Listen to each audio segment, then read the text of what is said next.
Namaskaram, all of you. Welcome to Meditation Magic. To begin with, my humble salutations to Pitamaha Patriji, Swarnamala Patriji, to all the viewer gods, and you, the participant gods. So, we are all here to continue our discussion with meditation and conscious living. Yesterday, we stopped at nature of awareness.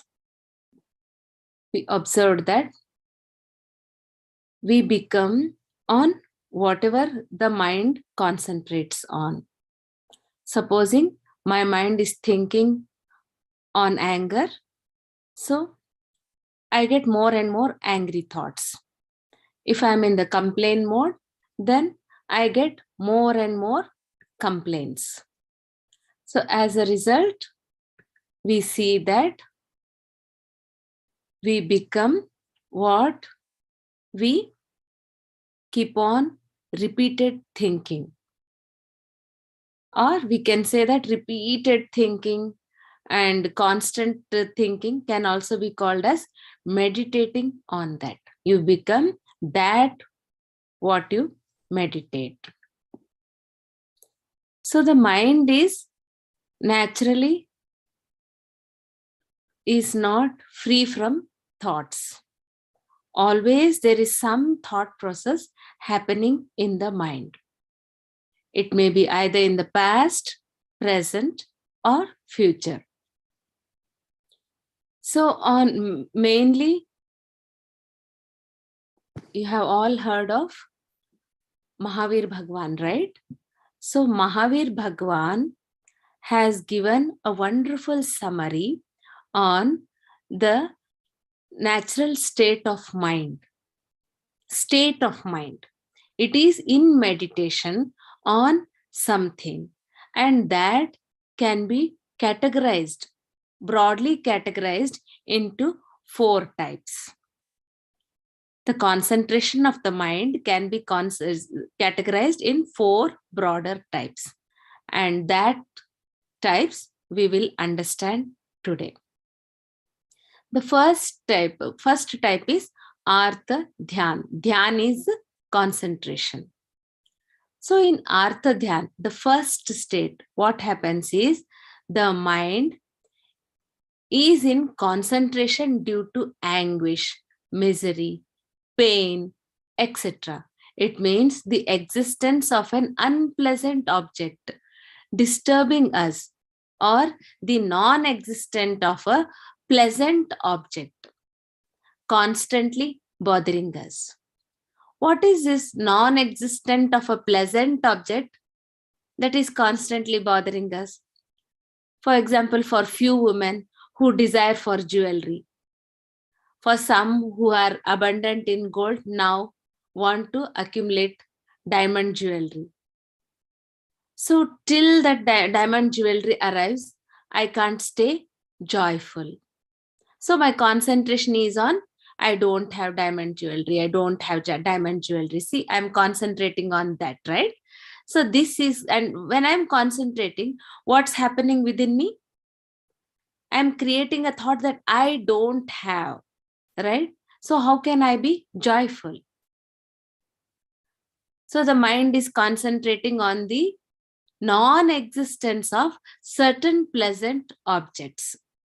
So this constant bothering is there because of this.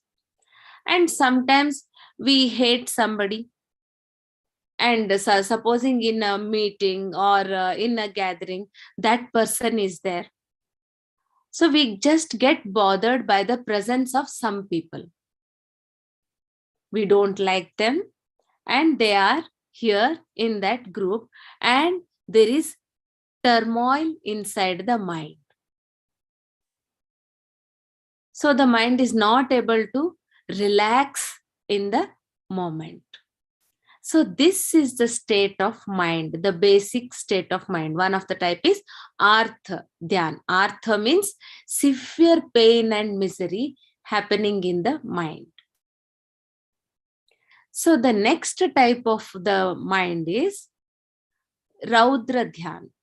The concentration type of the mind is Raudra Dhyan. In Raudra Dhyan, what's happening?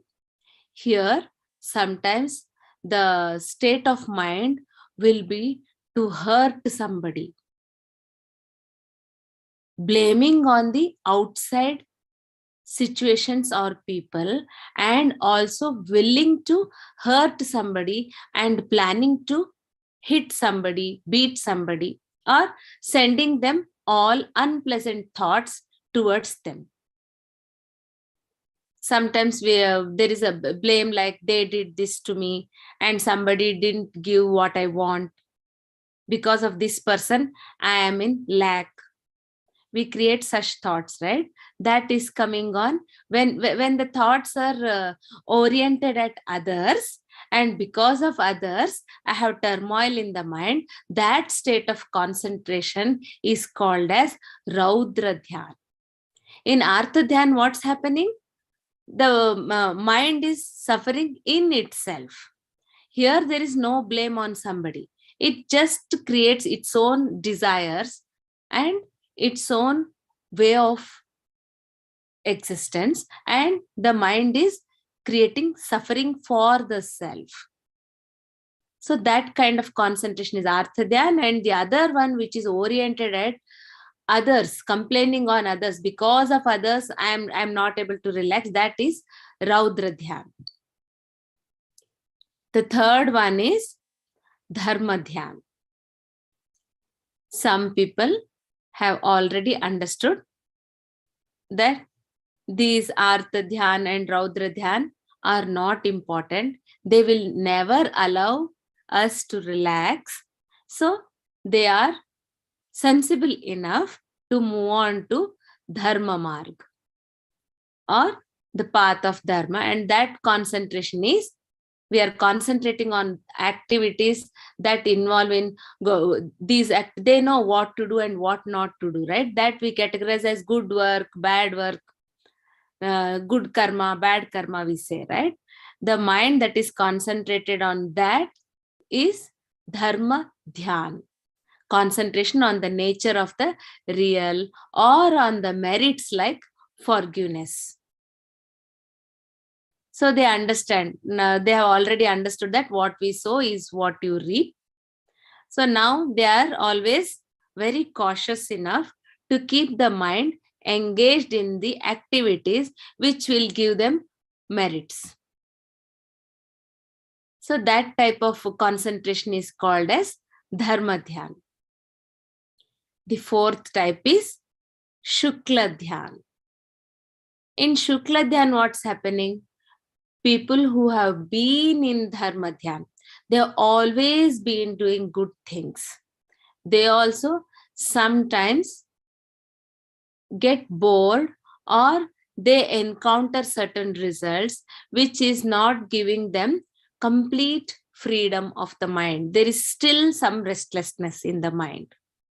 At that time, they still move on further to find the root cause of their restlessness, and they want to be established in permanent bliss.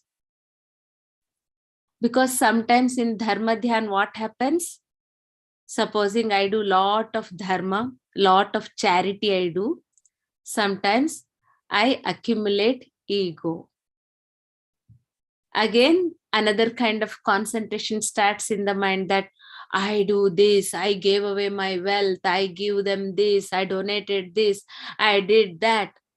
That I is increasing. Though the activities are noble, but the sense of that doership, that I do, I exist, that is too much of that. When it becomes too much, then that will create again restlessness in the mind. So now people want to have that true bliss. We get tired of the restlessness in the mind, right? We reach to that saturation point wherein we want to be totally blissful. How can we be totally blissful? First, we understand that We keep on expecting, right? When you donate something, we expect some peace or we expect some appreciation. Such things happen in charity, right?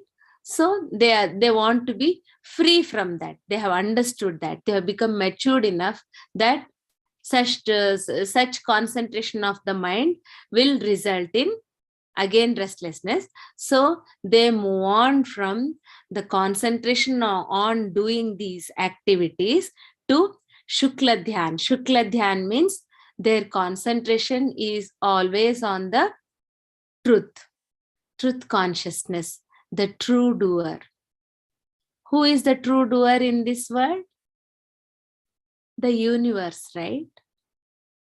So their universe or the consciousness depends upon one's own experience. There are so many ways which they conclude, right? Wherein some people want to be free from this birth and death. They say they don't want to be, they want to be completely free from disease and all, right? They want to be unconditionally joyful, right? So that permanent joy can happen when we are completely grounded, when we completely understand the basics of mind, the basics of existence. This body, one or the other day, it will be subject to anything. Depends on accident, pains, diseases. We get limited by the energies, right? You cannot go on and on and on throughout, right? Sometimes we need to plan on relaxation, and there should be a proper balance, right? In that balance, in shukla dhyan, the mind is understanding, and though the body may be engaged in the activities, the mind is concentrated on the true doer. It is not restless anymore. The mind is understanding the functioning of the universe. The universe is running on the power of the nature itself, the consciousness, the supreme consciousness or the supreme God or whatever. Because God exists within this body is able to breathe. And because there is supporting, constant support of the nature, this body is kept alive. This body is not alive because of me. This body is alive because of the air, water, food, basic supplies. So everybody is surviving with the grace of consciousness, with the grace of God only, right? So we understand that in that the mind is concentrated on this soul consciousness. When we become that soul consciousness, the doership completely disappears.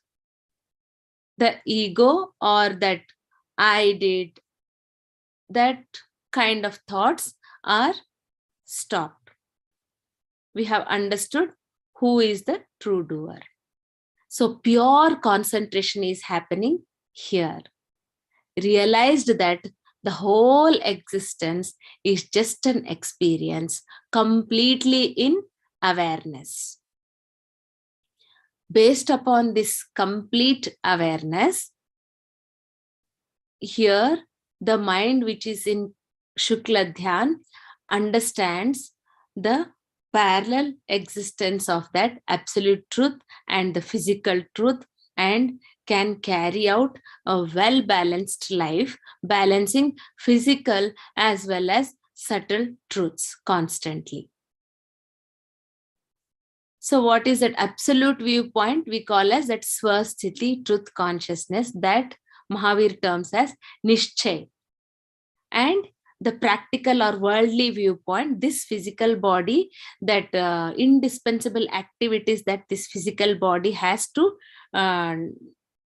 release or to do those, fulfill those actions, that is called as Vyavahar, or based upon the Parasthiti. This body itself can be termed as parasthiti itself. Only swasthiti means that only that awareness, absolute awareness, that is swasthiti.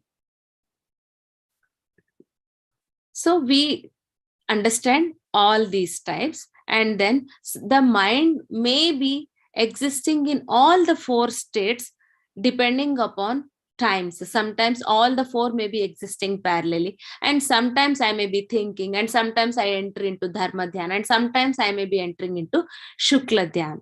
It depends upon our own willpower and expertise, wherein we can function in any other ways. Once we understand this, then as soon as we observe our thought process entering into artha dhyan or raudra dhyan, we become alert and take care of those thoughts. So since we become what we think, we understand the caution part, and then we direct our mind towards whatever we want and move in a balanced way of life. So to be in constant bliss, or to be free from the situations, free from all the agony that tends to happen in the minds regularly, how can we stop that artha dhyan totally, artha dhyan and raudra dhyan totally? This cannot happen by concentrating on the outside. This can happen only when I concentrate on what is in my mind and what is in my emotions going on. So another important step is being free from judgments and opinions. Being free from judgments and opinions is a very, there are two types of things happening in judgment, right? We already discussed that. While driving, you can't say I am free from judgment. You need to judge whether it is red signal or green signal and take a step towards it. To some degree, we are all capable of forming views and interpreting evidences. What we need is a good judgment, not negative judgment. The judgment which is making my mind into restless thing, that judgment need to stop.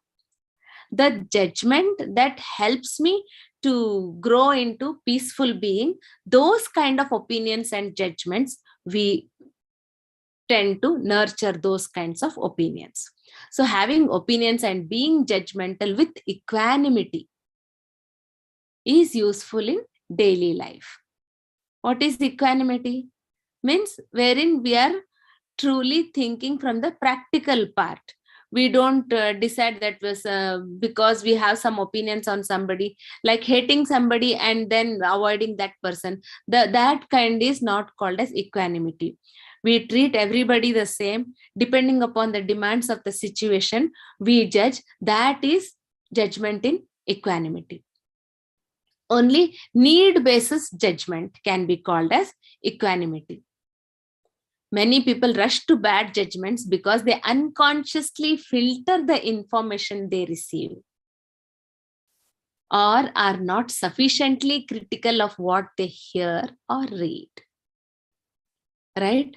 It happens in our social medias, right? Sometimes somewhere like we hear that somebody robbed somebody, and then based upon that, we create fear. Why? That much fear is not required. That thing has happened because of that situations. It's not that somebody is always constantly targeting at hurting people and robbing people. Sometimes somewhere such things happen because there is something divine planning behind that activity, wherein both the parties need to learn something.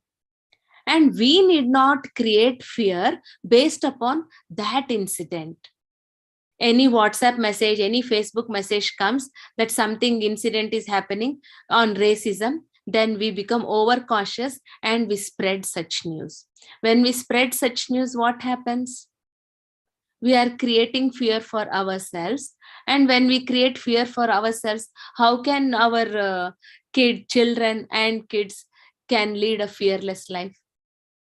We all want our children, we all want our relatives, friends, everybody to stay in that secured feeling, right?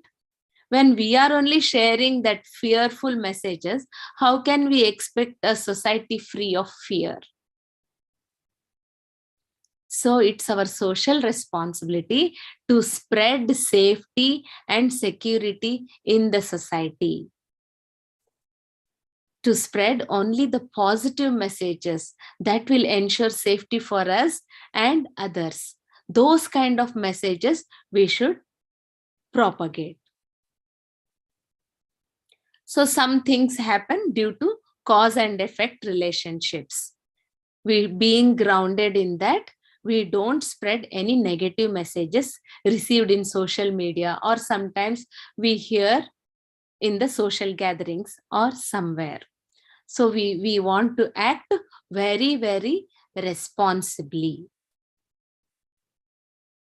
So let me share a story. So there's a monk who is visiting Buddha for some training. That monk is actually a prince. The prince is not used to begging, right? So he is not used to begging. The Buddha advises him to not to go for begging for few days till he gains that expertise, till he comes to a mental state where he is willing to beg. Since he is a prince, he is not used to begging. Buddha is giving him some time. He is telling the prince that you need not go for begging. There's one monk uh, just 2 kilometers or 2 miles away from this place. You go to that female monk's place, and there is a ready food available for you, and you can eat that food and nicely relax. So this monk is now started his journey of the monkhood. So on his way, he is thinking, oh, all these days I used to have favorite foods. Now I no more get to have my favorite foods. He is thinking this and going to that Shravika, female monk's house. As soon as he reaches there, to his surprise, what all foods he thought of, that was served in the plate. So he was surprised, and he thinks it's just a coincidence, and he enjoys the food. Then, while he is enjoying the food, he again generates a thought saying, how beautiful it would be if I have a beautiful bed to relax. Otherwise, I need to walk back 2 miles. So it would be wonderful to rest. Immediately, the Shravika says, hey, monk, anyway, after having food, you can relax here and then proceed with your journey. Again, this monk wonders what's happening. Then the third step, he is about to think, oh, is this my routine daily? I need to walk again to go back. Then I used to sleep in the palace. That palace is no more. Now only the sky is my shelter, and the earth is my bed, and I'm sleeping here. Suddenly, the Shravika tells to him, oh monk, why do you create such thoughts? Your shelter is Buddha himself. Under him, you have a wonderful way of life. So you need not think like that and relax properly. Suddenly, this monk jumps off. Now, this cannot be coincidence. He runs away from that place. He is very much scared now. And he lands in front of Buddha and tells to Buddha that he doesn't want to go to that Shravika anymore.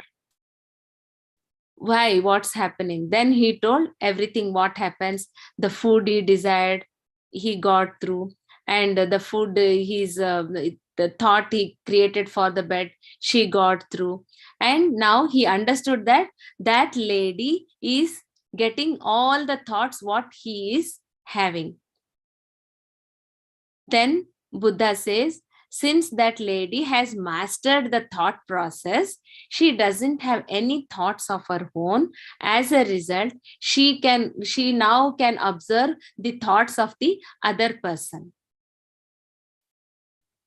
So he doesn't want to go, as he is confessing to Buddha that he was having some lustful thought towards that female monk. Then Buddha says, you have to go till I ask you to stop going there. There is no other way, otherwise there is no monkhood for you. Now what happens? This young prince goes to that Shravika again. Now what's happening?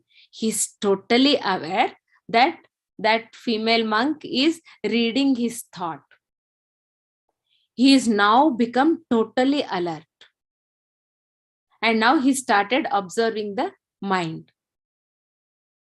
He is so careful not to create any thought.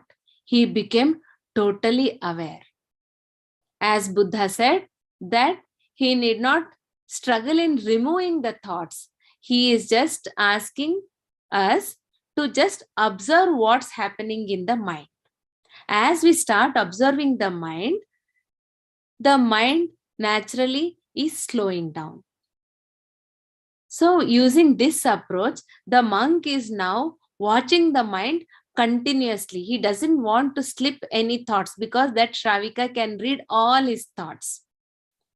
So now he is approaching the Shravika now. He neared her house, and 1 step, 2 step, 3 step, he became totally aware and thoughtless state.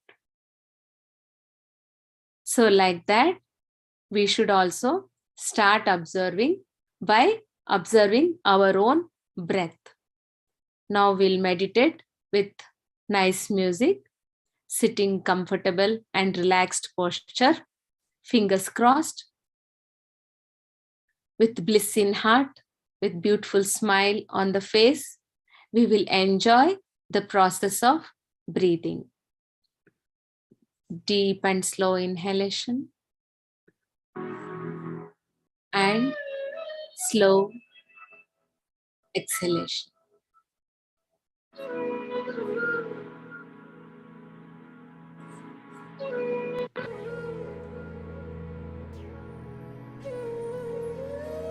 Inhalation and a natural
kindness.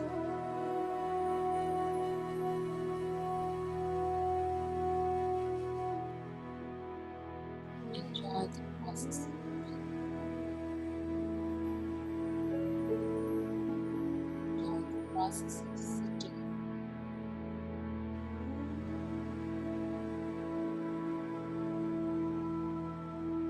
Enjoy the process of being alive.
Let us share our prayers and goodwill with the whole universe.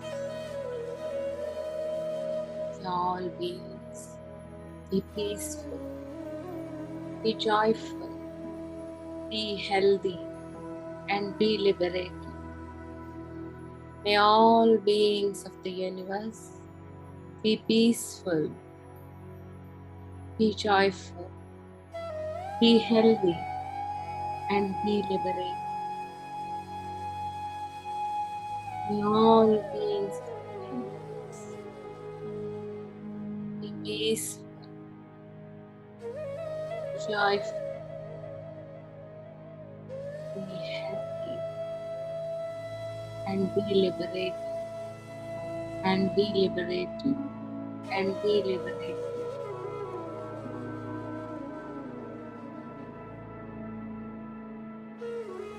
Our humble salutations to all the masters that have given us so much knowledge, that have shared their love,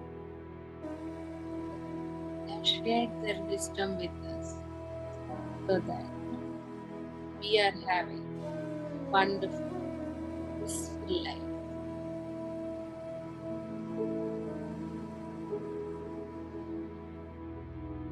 Slowly rub your hands, gently place them on your eyes, come out to the present moment with a beautiful smile.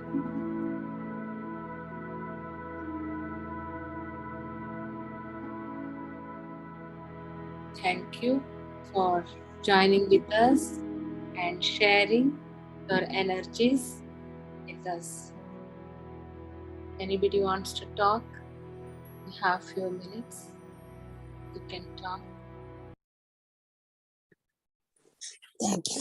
మళ్ళీ అర్థం అవ్వకుండా ఉంది. Aunty thank you. మళ్ళీ వినాలి, అర్థం అయ్యి అవ్వకుండా ఉంది కొంచెం. అవునా? ఓకే. అవి states of concentration of the mind కదా? అదే అవును, మళ్ళీ వింటాను. అంటే Mahavir's concept some people don't know. It is popular in the Jains philosophy. So it's good to know few things from that perception also. Thank you. Thank you, aunty. Thank you. Anybody else wants to talk? Yeah, would you like to introduce yourself? Okay. So today evening 8 p.m. to 7 p.m., 8 to 9 p.m. Central Time we are doing, aunty. Okay. Yeah. Today and tomorrow twice I'm taking. Yeah. Okay. Yeah, just close this. Thank you so much for participating. Hope to see you tomorrow.